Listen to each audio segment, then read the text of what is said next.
Licence ഉണ്ട്, വാഹനമുണ്ട്, വാഹനം ഓടിക്കാൻ അതിയായ ആഗ്രഹമാണ്. പക്ഷേ ഇതുപോലെ തിരക്കുകളുടെ വാഹനം ഓടികൾ, പ്രത്യേകിച്ച് വലിയ വാഹനങ്ങൾ കാണുമ്പോൾ പേടി.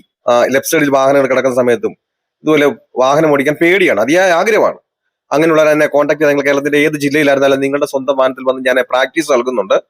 നിങ്ങൾക്ക് ഡ്രൈവിംഗ് അറിയാമെന്നാൽ നിങ്ങൾക്ക് അറിവിലുള്ളവർക്ക് ലൈസൻസ് ഉണ്ട്, അവർക്ക് വാഹനം ഉണ്ട്, പക്ഷേ വാഹനം ഓടിക്കാൻ പേടിയുള്ളവർ നിങ്ങൾ അവരിലേക്കൂടെ ഈ വീഡിയോ ഒന്ന് ഷെയർ കൊടുക്കുക.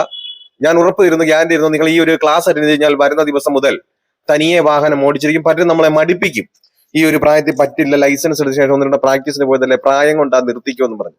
നമ്മുടെ ചുറ്റിനും നോക്കിയാൽ തന്നെ അറിയാം, 75-80 വയസ്സുള്ള അപ്പച്ചന്മാർ പോലും വാഹനം ഓടിക്കുന്നത്. പിന്നെ നമ്മൾ ഈ ലൈസൻസും കൈവച്ച് വാഹനം ഞാൻ പഠിച്ചതാണ് എന്തുകൊണ്ട് നോക്കിയിരിക്കുന്നു? നമ്മൾ പഠിച്ചിട്ടില്ല, അതുകൊണ്ട് നമുക്ക് വാഹനം ഓടിക്കാൻ പേടി. അപ്പൊ നമ്മൾ പഠിച്ചു എന്ന് പറയരുത്. ലൈസൻസ് കയ്യിലുണ്ട്, വാഹനം ഇടണ്ട്, വണ്ടി ഓടിക്കാൻ പേടി. എല്ലാവരും പറയുന്നത് എന്താ, ഞാൻ പഠിച്ചതാണെന്ന്. നമ്മൾ എന്തൊരു ജോലി പഠിച്ചാലും പഠിച്ചതിന് പേടിക്കേണ്ട കാര്യമില്ല. അപ്പൊ പഠിച്ചു എന്നല്ല പറയേണ്ടത്, ലൈസൻസ് കയ്യിലുണ്ട്, വാഹനം വീട്ടിലുമുണ്ട്, പക്ഷെ വണ്ടി ഓടിക്കാൻ പേടി എന്ന് വേണം പറയാൻ.